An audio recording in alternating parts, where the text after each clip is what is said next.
निर्जन रात में मोहन अपना परिवार लेके घर में बात कर रहा था। बीवी का नाम कोमल और बेटा का नाम राजू। कोमल, क्या आज कुछ बना है खाने में? क्या बनेगा, घर की हालत जैसे आपको पता नहीं। दोपहर को खाना बनाए थे, भात वही है, खाने को दूं? मम्मी, दोपहर को सिर्फ भात खाए थे, उसके साथ कुछ नहीं था। कम से कम नमक तो देते मम्मी। बेटा, नमक खरीदने का पैसा कहाँ? बेटा, तुम चिंता मत करो, एक दिन हम देखना सिर्फ नमक से नहीं, तरह तरह के पकवान से खाना खाएंगे। हाँ पापा, तब रहीम की घर जैसा मछली भात भी बनेगा। हाँ हाँ बेटा, मछली भात भी बनेगा। रात को जब सोने का समय हुआ सुनिए ना जी, राजू की ये हालत मुझसे और देखी नहीं जाती।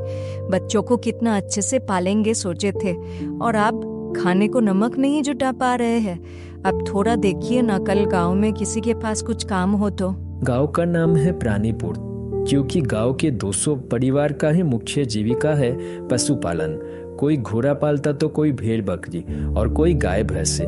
पूरे गांव में गरीब बोल के मोहन का परिवार छोड़ के कोई नहीं था। लेकिन एक समय पे मोहन का भी 20 गाय और 40 बकरी था। आज से 2 साल पहले। 2 साल पहले मोहन अपना तबेला में गाँव के साथ। तुम लोगों का अच्छे से देखभाल करना पड़ेगा। सुना है पास्ता गांव में कुछ पशुओं की महामारी हुआ है, सब गाय भैंस बीमार हो रहे हैं। अगला दिन सुबह मोहन अपना तबेला में जाके देखता है।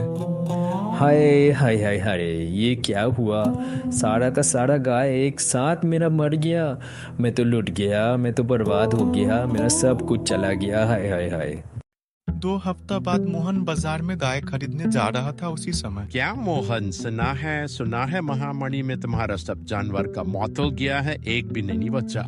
हाँ जी, अगला दिन रात को ही देख के गया था, सब कोई ठीक था, एक भी बीमारी नहीं था। रातों रात ये सब हो गया। ताज्जुब बात है जी, गांव में और सभी का भी तो बीमार पड़े हैं, वो सब तो दवाई पी के ठीक हो गए। क्या बोले कन्हैयालाल, अब ये मेरा फूटी किस्मत, इसके अलावा और क्या होगा? दुकानदार के पास 10 गाय और 10 बकरी देना। सुना है तुम्हारा सब गाय और जानवर रातों रात मर गया है। 10 गांव से क्या होगा, ज्यादा करके लेके जाओ। हाँ हाँ पता है, 10 गाय का दूध से कैसे ही चलेगा, लेकिन क्या करे, उपाय भी तो नहीं है, पैसा भी तो देखना पड़ेगा। अभी सारा जमा पूंजी खत्म हो गया है। 1 महीना बाद फिर से महामारी अभी भी ठीक से टला नहीं है। वैद्य जी से तुम लोगों के लिए दवाई लेके आया हूँ, ताकि इस बार तुम लोगों को कुछ ना हो। रात को सारा जानवर को दवाई पिलाते मोहन घर चला जाता है। अगला दिन सुबह जब फिर से मोहन तबेला को वापस जाता है। ये मेरी आंखें तो ठीक है, क्या मैं ठीक देख रहा हूँ? मेरा सारा पशु फिर से मर गया। हाय हाय हाय हाय रे, इस बार तो दवाई पिलाया था फिर भी मर गया। लगता है मेरा नसीब फूटा है, किसी और के साथ तो ऐसा नहीं होता भगवान। इस बार तो सारा जमा पूंजी लगा दिया था। इस बार तो पूरा गांव में ढिंडोरा पीट गया कि मोहन का पशु सारा रातों रात मर गया। सुना क्या हुआ? हाँ, मुझे नहीं, सारा गांव को पता चल गया है कि मोहन का पशु सारा रातों रात मर गया। मैंने जो दवाई दी थी वही दवाई पूरा गांव ने अपना पशुओं को पिलाया है। किसी को कुछ नहीं हुआ, सब ठीक हो गए, और इसी का पशु सारा मर गया। मोहन ही बदनसीब है। बदनसीब नहीं, मनहूस है मनहूस। अब क्या करके खाएगा बेचारा। देखिए जी, आप कुछ और काम का सोचिए, अब हम लोग का आखिरी समय नहीं है। क्या कोमल, अब तुम भी पूरे गांव जैसे मुझ पे विश्वास नहीं है? विश्वास तो है, लेकिन अब और पैसा कहाँ? अभी 2-4 गहने ही बचे हैं, यही आखिरी उम्मीद है। इस गहनों से भी तो कुछ नहीं होगा, इसके साथ मुझे कुछ पैसा उधारी लेना पड़ेगा, तब जाके सिर्फ 5 गाय और 2 बकरी आएगा, जो गांव में सबसे कम है। देखिए, जो भी कीजिए सोच के कीजिए, मुझे आप पे पूरा भरोसा है। और वैसे भी अब तो महामारी खत्म भी हो गया है। आखिर इस बार भी मोहन का नसीब इसका साथ नहीं दिया। मोहन अब अपना किस्मत को ही दोष देने लगा। अब किसी को कुछ बोलने की और ना ही फिर से किसी से उधार मांगने की क्षमता था। मोहन अकेले चुप से बैठा रहता और सिर्फ रोता रहता। तभी से जैसे मोहन खुद भी मान लिया था कि वो एक मनहूस ही है, तभी से मोहन का घर की परिस्थिति बदतर से बदतर होता गया। 2 साल बाद फिर से कोमल की कहा अनुसार अगला दिन मोहन गांव में काम ढूंढने निकल पड़ता है। क्या आपके गौशाला में कोई काम मिलेगा? क्या काम आता है तुम्हें? आप जो बोलिए, गांव बकरी का सारा काम, नहलाने से लेके चारा देना, बाहर संभाल के घुमाने लेके जाना, सब कुछ। आप इस गांव में नए हो इसीलिए आपको नहीं पता है। इसको काम पे रखिएगा तो एक भी गाय भैंस नहीं बचेगा। मनुष्य है ये, मनुष्य। मोहन मन उदास करके वहां से चला जाता है। सा गाँव वाला के गौशाला में कदम रखते ही, ये कहाँ गुस्से चले आ रहे हो जी? बिना बोले निकलो निकलो। गौशाला में तुम्हारा कदम पड़ना भी बुरा है। किस लिए आए हो? वो दरअसल मेरी परिवार का हालत तो गांव में सभी को पता ही है। ठीक से खाने को जुगाड़ नहीं, इसीलिए यदि काम मिलता कुछ गौशाला में तो अच्छा होता। वैसे भी इस गांव में तो कोई नौकर नहीं, सभी गांव का मालिक। आपका बहुत सारा पशु है, मैं सब संभाल दूंगा। मजाक अच्छा था। भागो भागो। पागल हूँ क्या मैं मेरी गौशाला में तुम्हें नौकरी पे रखूं? कतई नहीं। मुफ्त में भी काम करोगे ना तब भी नहीं। मुझे अपना पशु बहुत प्यारा है, मैं उन्हें मारना नहीं चाहता। हाँ, तुम्हें कुछ अनाज चाहिए तो बोलो, मैं थोड़ा सा दे सकता हूँ। जी नहीं, जरूरत नहीं। काम के बदले देते वो अच्छा लगता, बिना काम के ये तो भीख हुआ। पूरा दिन काम के तलाश करके मोहन घर को लौटता। क्या हुआ जी, काम मिला? नहीं कोमल, गांव का सब कोई मुझे अभी भी मनुष्य सोचता है कि अगर मैं गौशाला में काम करूंगा तो उन लोगों का भी गाय बिना वजह मर जाएगा। आखिर तुम ही बोलो, 2 साल पहले मैंने क्या जानबूझ के अपने पशुओं को मारा था? आहा, रोते नहीं। आप तो राजू जैसे भावुक हो रहे हैं। रोते नहीं। मेहनती इंसान का कभी भी काम का कमी नहीं होता है। हमारे नसीब में जरूर खुलेगी। सोच रहा हूँ कल दूसरा गांव में जाके काम धंधा ढूंढूंगा। बाहर के गांव में खेती बाड़ी भी होता है, वहाँ मुझे कोई मनुष्य नहीं सोचेगा, वह काम जरूर मिलेगा। नहीं जी नहीं, मैं आपको जाने नहीं दूंगी। आपको पता नहीं, बाहर गांव जाना होगा तो उस भयानक जंगल लांग के जाना पड़ेगा। आपकी जान को खतरा है, मैं जाने नहीं दूंगी। जैसे चल रहा है वैसे ही चलने दीजिए, भगवान कब मुंह उठा के देख ले। 1 महीना बाद अचानक गांव से सब पशु गायब होने लगा। अरे अरे, तुम लोग क्या कोई गाय को देखे हो? गांव में मेरा एक गाय नहीं मिल रहा है, पूरा गांव ढूंढ लिया। अरे मेरा भी 2 बकरी सुबह से गायब है, मिल नहीं रहा। पता नहीं कहाँ पे गायब हो गया। लगता है ये सब चोरी गया है। से 1 हफ्ता बाद। अरे मैं सुबह में उठकर देख रहा हूँ कि मेरा 2 गाय चोरी हो गया है। ऐसा कैसे चलेगा? अरे मेरा भी 2 बकरी फिर से चोरी हो गया रे। सरपंच के घर के बाहर। ओ सरपंच जी सुनिए। क्या हुआ? आखिर इतना सुबह सुबह क्या बात है? अरे पिछला शनिवार को गांव से 1 गाय और 2 बकरी चोरी हुई। इस शनिवार को भी फिर से चोरी हो गया। चोरी दिन पे दिन बढ़ता ही जा रहा है। तुम सब पंचायत में पहुंचो, वहीं पे जाके सब बात होगा। सब कोई पंचायत में जमा हो जाता है। अब आप ही कुछ फैसला कीजिए, नहीं तो देरी हुआ तो पूरा गांव खाली हो जाएगा। लेकिन ये चोरी कर कौन रहा है? और कौन? इस गांव में सबके पास ही भेड़ बकरी है नहीं तो सिर्फ मोहन के पास। तो अब सोच ही लो, चोरी कर कौन रहा है? शायद तुम सही कह रहे हो। मोहन का घर जंगल के सबसे नजदीक है और चोरी अभी सारा जंगल के नजदीक वाला घर से ही हुआ। हाँ, उसको काम पे रखने से हम लोग मना करते हैं, इसीलिए बदला ले रहा है। हाँ, उसको गांव से बाहर निकाल दो। सब कोई मिलके मोहन के घर जाता है। मोहन, अरे ओ मोहन, चोर मोहन, घर से बाहर निकलो। बात है, तुम लोग सब मिलके यहाँ पे? हाँ, काम है ना, एक चोर को बाहर निकालना है गांव से। कौन चोर? कोई इधर तो नहीं आया। तुम चोर और कौन? अभी क्या अभी अपना सारा सामान लो और दफा हो जाओ गांव से। हाँ, निकलो। तुम रहोगे तो ये गांव बर्बाद हो जाएगा पूरा। निकल जाओ। हाँ, परिवार समेत निकल जाओ गांव से, ताकि और दोबारा कदम ना रखना पड़े गांव में। लेकिन मैंने तो कोई चोरी नहीं की, मैं तो क्यों जाऊंगा बाहर? एक काम करो, इसका घर ही जला दो। हाँ, जला दो। माफ कर दो, लेकिन मैंने सच में नहीं चुराया कुछ भी। मुझे गांव से बाहर मत निकालो। देखो मोहन, मेरी मानो तो तुम ये गांव छोड़ दो, नहीं तो ये लोग सच में तुम्हारा घर जला देगा। तब पूरा परिवार को ही गांव और घर दोनों छोड़ के जाना पड़ेगा। अब खाने को खाना नहीं, तब पहनने को कपड़े भी नहीं रहेंगे। ठीक है, मैं गाँव छोड़ देता हूँ, लेकिन मेरा बीवी बच्चा तो कुछ नहीं किया, वो लोग कहीं मच जाएगा। हाँ हाँ ठीक है। राजू का मुंह देख के छोड़ रहा हो, लेकिन तुम दोबारा कभी गांव मत लौटाना, अभी निकल जाओ। राजू और कोमल बहुत रो रहे थे। मत रो बेटा, मत रो, शायद हमारी किस्मत में यही लिखा था।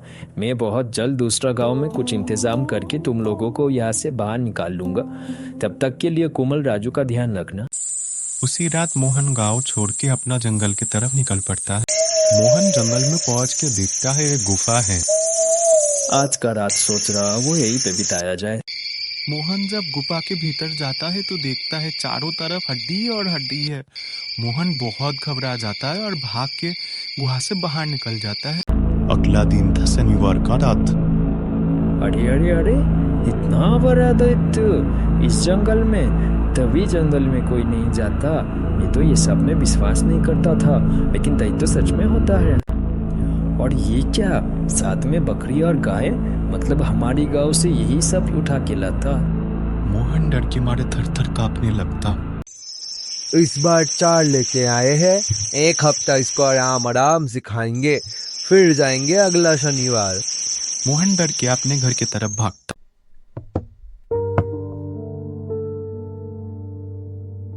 क्या हुआ? आप इतनी रात को? आपको कुछ हुआ तो नहीं? किसी ने आपको देखा तो नहीं? किसी ने नहीं देखा। तुम सुनो पहले, मैंने जंगल में क्या देखा। मोहन हाफते हुए बोलता है। क्या हुआ? कुछ बोलिए तो सही। मैंने देखा कि जंगल में एक गुफा है जिसमें एक दैत्य है जो हर शनिवार गांव में आता और भेड़ बकरी उठा के लेके जाता और खाता। और गांव वाला सोचते हैं कि ये मेरा काम है। मुझे गांव वाला को सब सच सच बताना पड़ेगा, नहीं तो एक ना एक दिन वो राक्षस सब इंसान को भी खा जाएगा। नहीं, आप किसी को भी मदद नहीं करेंगे। आप सबकी मदद को दौड़ते हो और गांव वाला नहीं मिलके आप गांव से निकाल दिया, और अभी आप ये बोलने जाएंगे तो क्या लगता है कोई भी आपके बात पे यकीन करेगा? सब सोचेगा आप झूठ बोल रहे हैं गांव लौट आने के लिए। सही बोल रही हो, लेकिन ऐसे हाथ पे हाथ धरे बैठ भी तो नहीं सकते। रुकिए, अगला शनिवार होने दीजिए, वो राक्षस फिर से गांव आएगा, फिर से चोरी होगा, तब सबको पता लग ही जाएगा। आप तो चोरी नहीं किए हैं, आप तो गांव छोड़ के चले गए हैं। अगला रविवार सुबह को। सरपंच जी, मेरा तो फिर से गाय भैंस से चोरी हो गया है। अब तो मोहन भी गांव में नहीं है। समझ में नहीं आता ये सब चल क्या रहा है। सरपंच जी, मैं आप ही को ढूंढ रहा था। कल मैं अपने गौशाला के बाहर एक बड़ा सा दैत्य को देखा, मेरे जानवर उठा के लेके जाते हुए। क्या अभी भी नींद में ही हो? मोहन तभी वहाँ पे पहुँचता है। तुम यहाँ पे कैसे? आप सबके भलाई के लिए लौट आया हूँ। मैं जंगल में दैत्य को देखा, उसका गुफा भी देखा। सारा जानवर वही लेके जाता है और मार के खाता है। अपने आंखों से देख के आया हूँ। हे भगवान, क्या होगा? ऐसे तो गांव में कोई भी नहीं बचेगा। आप कहो तो मैं उस दैत्य को वहां से भगा सकता हूँ, लेकिन मेरे एक शर्त है। क्या शर्त? और तुम एक मामूली इंसान, तुम कैसे दैत्य को भगाओगे? अब मेरा जिंदगी रहना और ना रहना एक ही जैसा है। बदतर से बदतर जिंदगी, इससे छुटकारा पाऊँ तो मेरा भी अच्छा ही होगा।